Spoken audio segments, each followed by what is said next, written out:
Hi, I'm Dylan. And I'm Ryan. And welcome to Season 4 of Adaptation Station.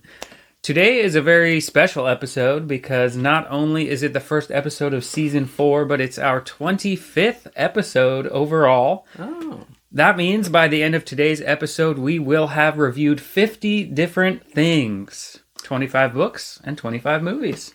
So stick around to the end to see our total ranking of all the things we've done. But today we are talking about Kingsman. Can you tell them about the book? The Kingsman, which actually is, the movie adaptation is what I might have more labeled it as Kingsman, the Secret Service. But the Secret Service is a graphic novel from 2012 that spawned a Kingsman series of graphic novels. Then the movie Kingsman, the Secret Service by Mark Millar, Dave Gibbons, and Matthew Vaughn. And it tells the story of how old is he supposed to be? An old teen, Teenager, like late teens. Yeah. He's a teenager or a young adult, who is like into no good. He's kind of lives in a lower income situation with his mom, right, and keeps getting into trouble all the time. And unbeknownst to him, his uncle works for this Secret Service, and ends up recruiting him into that Secret Service. That's the premise of this story in the graphic novel. Absolutely. And so that was 2012 when the comic series debuted, and the Kingsman Secret Service was adapted in 2014 into a movie starring Taron Egerton as Eggsy, the teenager, Colin Firth as Harry Hart, who is his uncle in the graphic novel, but not in the movie, Michael Caine as Arthur, Mark Strong as Merlin, and none other than Samuel L. Jackson as Valentine. Kingsman was directed by Matthew Vaughn, who I guess was involved in the writing of the book, and who also previously directed some other comic book adaptations like Kick-Ass and X-Men First Class, which are both really good. I liked that X-Men movie quite a bit. Yeah. And while we're talking about cast, before we get into it, I wanted to give a shout out to Colin Firth because I read that according to the stunt coordinator Bradley James Allen, Colin Firth did about 80% of his own stunts and worked out for 6 months before filming to be in shape for it. Yeah, I thought that was interesting because I've never known Colin Firth as an action hero. That's what I was going to say. Yeah, I've not known him to be somebody who is going to do all his own stunts. Yeah, so this is not like a typical role for him, and there's no reason he had to do his own stunts. So yeah, I think that was pretty cool.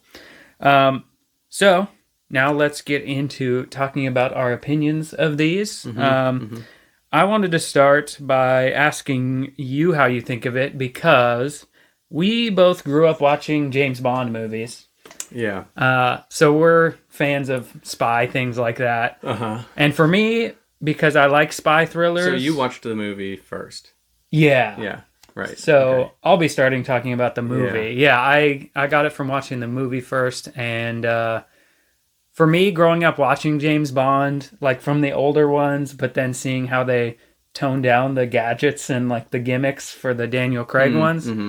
I really enjoyed Kingsman, how like over the top it is with the gadgets and the action and the strange villain of Samuel L. Jackson. So I really liked the movie. What did you think of it? Well, I mean, I think my ideas about the movie were colored by reading the graphic novel first.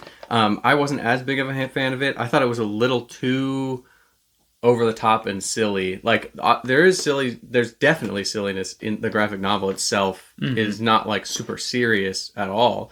But somehow after reading that, I thought that the movie was more silly and over the top with what it did. Good point. Which I think it took it a little too far into a different kind of tone than I was expecting. And honestly, even if I were to have gone into the movie without reading it, I wasn't expecting it to be that silly with it, and kind of over the top. I thought it was just going to be like kind of cool action movie. Yeah, like kind of like old, like the James Bond movies. Well, I was gonna say they do take themselves seriously, even if they have a bunch of gadgets and gimmicks and stuff. But there is an era in there, the Roger Moore era, where they are kind of there's silliness for sure. And those in there. were some of my favorite ones, are the Roger Moore ones. But it's still not to this point. Definitely not. Yeah. And this so was going above and beyond. Yeah, that's it. It like I was like, it's fine, but it's not. It wasn't my ideal version of it, I guess. Yeah, that's interesting because for me, I watched the movie. I think like when this was a rewatch movie for me because I actually saw the movie around when it came out, and I don't think I even knew it was a comic book. So I was kind of watching it with in mind, like, oh, it's a James Bond type of movie, but they're free of the James Bond style, so they can just kind of go crazy with it. And I thought, oh, it's super entertaining. But you were comparing it more to the graphic novel. Yeah, I was, and I feel like since we've been doing this show, I get caught up in that a little bit more than you do in terms of the first thing that I did first really, really affects the second one, especially if the first thing was a book, usually. Yeah. I feel like that's the case. And that was kind of the case here, where I enjoyed the graphic novel. And I was interested to see, that as a movie. And then that's the problem is if you kind of like something first, it's like you want to see that. Yeah. And you don't want to see something that's a different adaptation of it. You're like, oh, okay. Yeah. That makes sense. I think it just disappointed me a little bit. Not enough for me to actively dislike it, but it just... Yeah, going back to comparing it to the Roger Moore one specifically, I like that comparison because that's something that made me enjoy it is... when did the Roger Moore ones come out? Like the 70s, 80s, that time? So the special effects and graphics and choreography are a lot better in a modern movie. So I like that they can make it look really visually stunning with all the crazy stuff they do, which they don't do in the modern Bond films as much because they're a little grittier with the Daniel Craig ones. And of course, they're in James Bond, it's MI6, right? It's a government agency. And Kingsman is like underground secret, not technically related to the government, so they can get away with doing more stuff. They don't have to like follow the rules.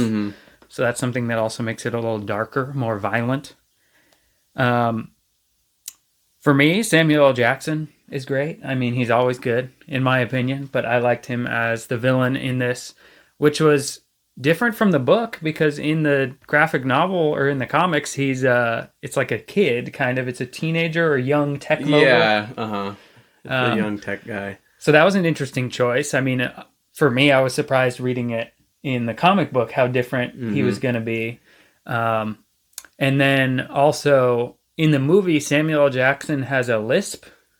That's one thing I was going to bring up that I didn't like. Yeah, I was like, why did he need to have? It was like they decided, like, or somebody along the way decided a lisp makes him seem more nerdy.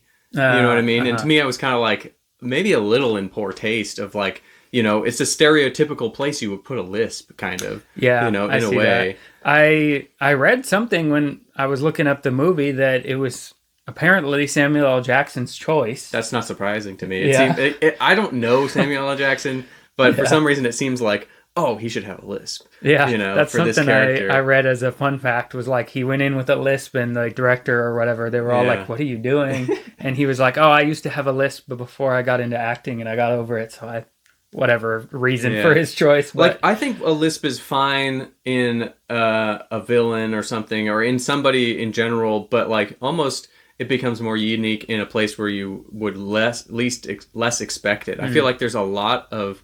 I feel like it's almost stereotypical to have something like that, a speech impediment or something, in a character like this who's like nerdy and things like that. Yeah, that makes sense. It was interesting for me because going into reading the graphic novel, I was expecting to read a lisp, if that makes sense. Yeah, I was expecting to have a lisp, and then I was like, why did they put that in the movie then? But in a way, I feel like it also fits kind of like, I don't know if you'd want to call it a commentary, but it seems like in the graphic novel, even more, Valentine has like his henchmen that all have some kind of disability, and he kind of makes fun of them for Yeah. it. Like he gives them a nickname, Uh-huh. and they don't like it.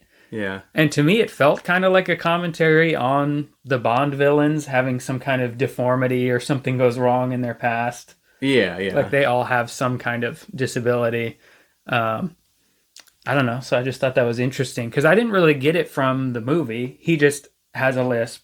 And then that one girl has the knives. Yeah, for that's legs. right. They don't explain that very well in the movie, right? About Yeah, 'cause- making fun of everybody, all his henchmen. Like, Yeah, there's not all that, but I remember the scene in the comic when he's like giving them nicknames like Cyclops or whatever to the guy with an eye patch, and they don't like it. They're Yeah, like, don't call me that. And I was like, oh, that's interesting. They didn't really, put it into the movie explicitly. Yeah, there's a lot of those little things in the graphic novel that I would have liked to see in the movie. Things that give it that character. That is that it's not the over the top silliness. It's a more understated, thing, which is actually kind of, isn't that more depictive or characteristic of like British humor? As less over the top punchlines and stuff like that. Yeah, that's a good to point. American. It's like these little things that are funny, like a little thing that gives it character. Like, and then so in the graphic novel, Mark Hamill gets killed. Mark Hamill's in the movie. Yeah, but why doesn't he just professor. play himself? Yeah, like that's one of those things that's like it. They did the nod, like, oh look, Mark Hamill's in this movie, like, ha ha ha, he's in the well, if you got him, make him. Why not? Yeah, you know what I mean? That's a good point. I was surprised to see that because, watching the movie first, Mark Hamill's just an actor in it, but he plays a professor. Yeah. And then starting the graphic novel, it starts with Mark Hamill, the actor from Star Wars, is kidnapped by Valentine because he loves celebrities. Yeah. And I was like, what the heck? That's a good point. It's weird that they did get him. They were able to get Mark Hamill, of all people, and they're like, okay, but you're not going to be you. Yeah. I don't know. Maybe they just didn't want to go that whole route of, because they don't have the kidnapping celebrities aspect. Yeah. I guess it goes with changing Samuel L. Jackson's character. One thing I like about the movie also is I like the soundtrack a lot. One of my favorite scenes that is also one of the most over-the-top scenes is when Colin Firth is in that church that's also a hate group. Oh. And that's the first time they test out the SIM card. That's pretty over the top. It's over the top because it plays Freebird and then he just like kills everyone in the church. But he's like defending himself, and also it makes you not like those characters. It's not like good church-going people. It's a hate group. So it's okay. But yeah, that scene is pretty insane, over the top. And then I was really surprised because it's right after that when he gets killed, right? He's like outside of the church and they just shoot him. Yeah. And that really shocked me. I was not expecting that. Well, it was shocking in the graphic novel too. Mm-hmm. I preferred it that way in the graphic novel. Is a little more understated. Mm-hmm. Right. Don't they just find out where he is and he like just answers the door and they just shoot him? Yeah, it's like his hotel room or something. Yeah. And because he has seduced the girlfriend of Valentine, right? At that point. Yeah. Mm-hmm. Yeah. And you're just not expecting anything like that either. But again, it's like not following this over-the-top crazy thing where he could have died at any time during that. It's just like almost completely more out of the blue. That's true. It makes it more mundane. Yeah. You make a good point about the understated British style of it. It seems like they chose Samuel L. Jackson, and now it has to be an over-the-top American, thing. Yeah. More about the book. Usually for me, when I watch the movie and then read a book the way we do, there's a lot more detail to the book. Mm. But of course, this is like a series of short comics. So it had the opposite effect for me where it seemed to go really fast. Yeah. In the movie, they added a lot of, the crazy stuff. Yeah, well, no, I mean, I agree. When I read it first, I wanted more. I thought it was shorter than the story deserved. I mean, oh, interesting.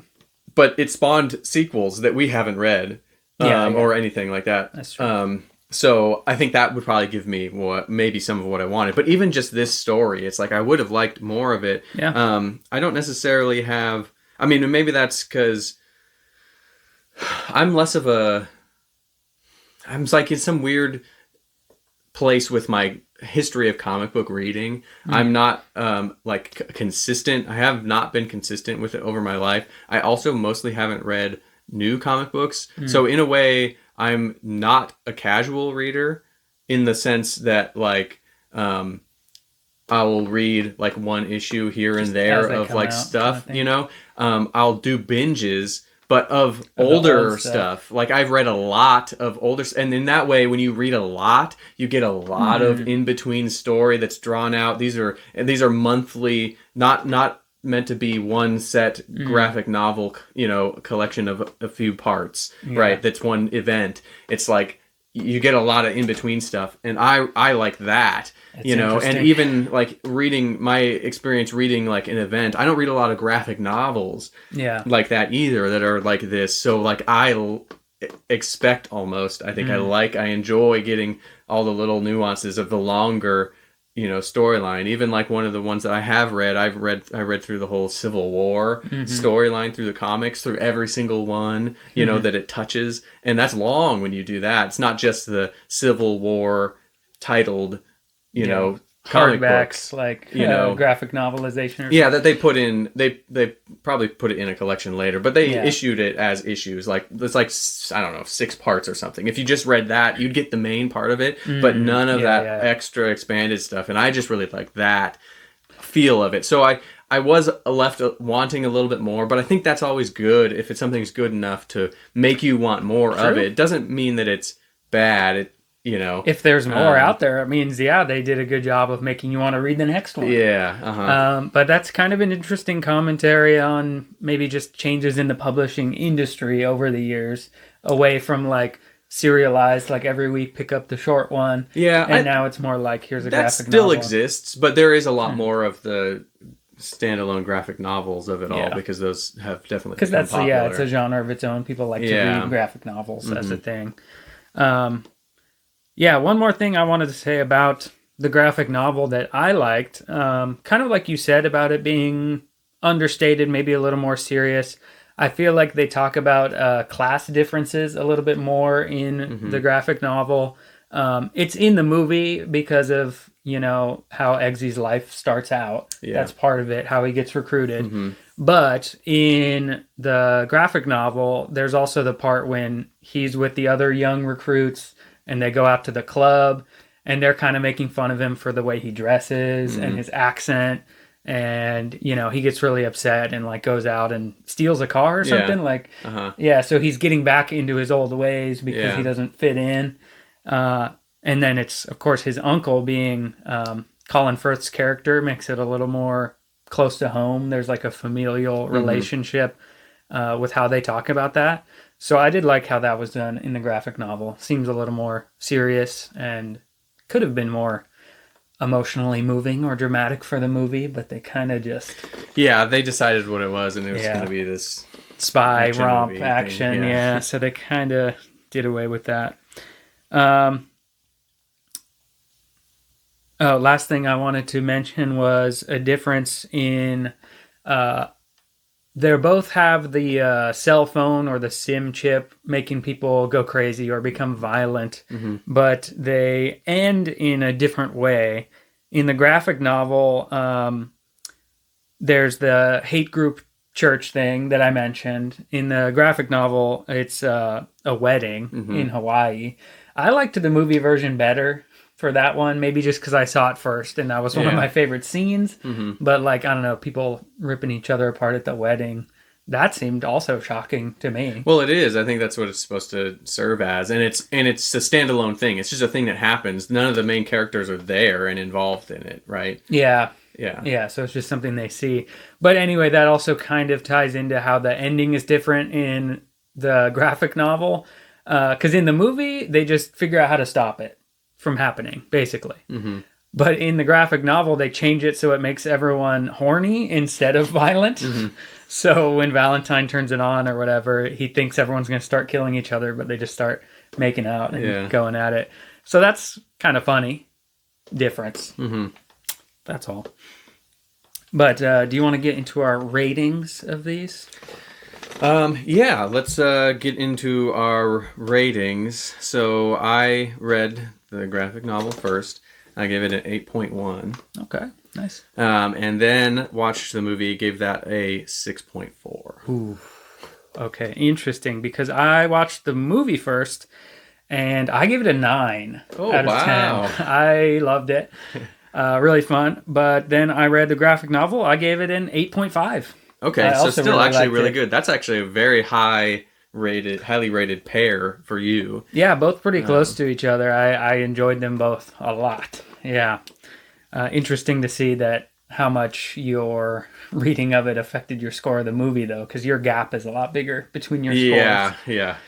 Okay, now it is time to combine our individual scores for our combined rating, which we will compare to critics and audiences to see if these are underrated or overrated.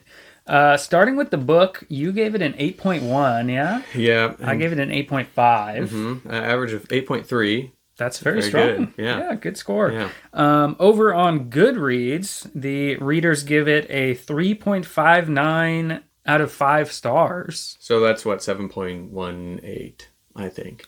If my head math is correct. Which is a good score, but lower than what we gave it. Yeah, so we say it's underrated. Yeah, a little bit underrated on the graphic novel. As for the movie, you gave it a 6.4. You gave it a 9. Yeah, so bumps that's up to a respectable 7.7. Yeah, and that's good. And that's pretty close to the critic score because the critics give it a 75% on Rotten Tomatoes, but the audience give it an 84%. Which is not that much higher. I mean, it's a little bit higher. I don't know, you want to call this almost properly rated? Yeah, because if we put those together, it's like around our score. Yeah, it becomes a little higher than our score, but it's close enough, I think. Yeah, and this time I'm above. Yeah, I'm above both of those scores. And I'm You're below them. Let's just call that properly rated. But the graphic novel, we agree, is underrated. Yes. Cool. So check that out.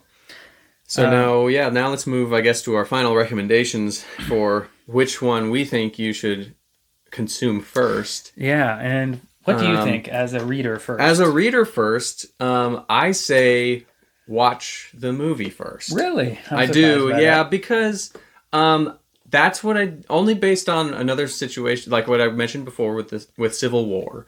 I watched the Civil War movie first, and I got that version of it, and I still enjoyed reading the comic book event after the fact. Comic books seem very personal to me. You can add a lot of your own stuff to them. So I don't know. For me, at least, I'm able to kind of separate the two if I were to have done it that way. I don't think I would have been... I think I still would have enjoyed it if I had read it first, but it definitely affected my enjoyment of the movie to read it first. So I think I said that wrong the first time, but I think I would have enjoyed it fine if I had watched it before I read it. Yeah. I understand. It does seem like it affected your score of the movie, having read it first. I'm a little surprised you said that, but also I agree. I was going to say watch it first. I watched it first, and I really liked both of them. I don't think watching the movie first made me find the graphic novel boring or anything like that. Like you said, I feel like you can kind of fill in the gaps in your own way with comics, because usually it's not a lot of dialogue. It's not like a narrator telling you how to feel about it. So it definitely doesn't ruin reading the graphic novel to watch the movie first.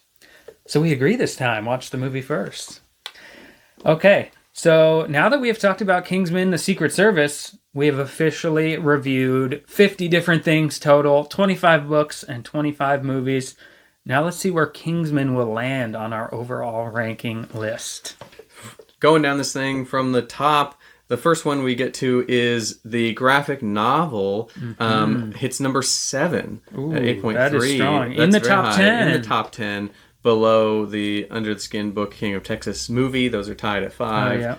Right above 10 Things I Hate About You, the movie, and the Drive My Car movie. Wow. Yeah, that's really strong. Almost in the top 5, basically. Yeah. You know? Because we have a tie for number 5. We have 6 top 5 in our top 5. And then we have to go a little bit further down to get the movie tied there at number 16 with the Prestige movie at 7.7. Okay. And that's a good movie, too. I mean, 16 out of 50 things? Out of 50, yeah. That's pretty good. good. The top third, right? Yeah, and one almost in our top 5 right at the beginning of season 4. I'm excited for this season. We're starting off strong. I have a feeling it's going to be a great season.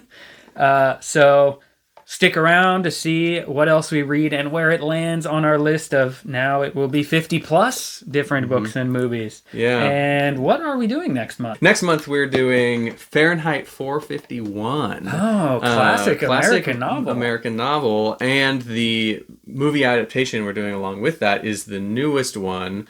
Yeah, with Michael B. Jordan. And Michael Shannon. Yeah. Okay, that will be exciting. So stick around for next month. As for Kingsman, viewer, you tell me, which is better, the book or the movie? Let us know in the comments below. Like this video, subscribe to the channel, and tell your friends to tune in too. You can click another video now. Thank you. Bye.